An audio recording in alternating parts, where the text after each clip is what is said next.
जी बिल्कुलु, असां हिन वक़्तु गुलशन फैज़ कॉलोनी ऐं आसिम स्कूल अड्डे ते मौजूदु आहियूं। ऐं जिथे नंढिड़ो खॾो हींअर वॾे खॾे में तब्दील थी चुको आहे। ऐं हुन टियों ॾींहुं जेको कमु थियो हिते, जंहिंमें रेतीअ रोड़ा लॻा, उहो सॼो ई अंदरि खाई वई। कल्ह सोशल मीडिया ते ख़बर वायरल कई त हिन वक़्तु जेको आहे क्रेन मशीन बि घुराई वई आहे।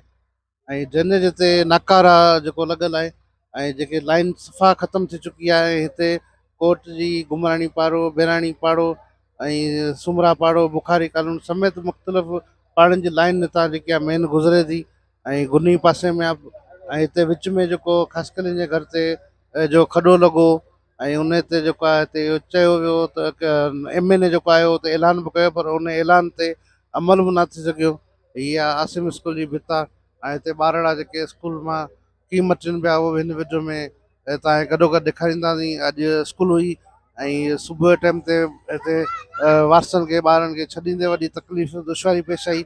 ऐं मोकल माल बि हिते वॾी तकलीफ़ ऐं दुश्वारी पेश आहे। हिन जो हल इहो ई आहे, इन जी प्रॉपर जेको आहे इन जी मेंटेनेंस थी वञे ऐं लाइन जी जेको आहे राइज़िंग कई वञे। उन खां पोइ जेको आहे हीउ पंहिंजो कमु जेको आहे असांजो बरक़रार थी रहंदो ऐं इन जी प्रॉपर मेंटेनेंस थींदी, डीसिल्टिंग थींदी। त उन खां पोइ इहे खॾा जेके आहिनि उहे बंदि थी वेंदा, इहे कॾहिं कोन थींदा आईंदा फ्यूचर में। जेके खॾा लॻंदा वञनि पिया, उहे असां आहिस्ते आहिस्ते बंदि कंदा था वञूं ऐं उन ते बि अमल थी रहियो आहे ऐं उहे बि खॾा बंदि थी चुका आहिनि। इन जो हाणे असां फ्यूचर में जेको इन जो फोकस कयो आहे, इन जी जेका मेन जेको आहे ड्रेनेज लाइन जेको आहे उहा दुबारा सां विधी वञे ऐं इन ते प्रॉपरली कमु कयो वञे न। हीअ आहे पुराणी लाइन, जंहिंजी जेको आहे मेंटेनेंस जेको आहे वक़्ती वक़्ती फौरी तौर ते खपंदी रहंदी आहे। हाणे इन जो फ्यूचर जो हल इहो ई आहे, हिन जी वरी हिकिड़ो दफ़ो नई लाइन पई वञे ऐं वरी दुबारा सां हिकिड़ो कमु थिए ऐं जंहिं ते आईंदा इनशाला जल्दी हिकिड़ो तव्हांखे हिकिड़ो सुठो कमु थी मिलंदो। असांजो अमलो जेको आहे ॿिए ॾींहं ते पहुची चुको हुयो।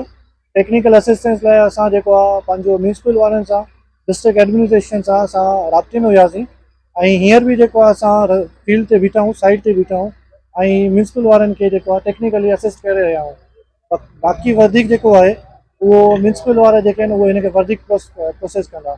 आख़िरी हल इहो ई आहे की हींअर हिन जो खॾो असांजो लॻो वञे ऐं ब्लॉक खणी करे हिन खे पाणी खे बंदि कंदासीं।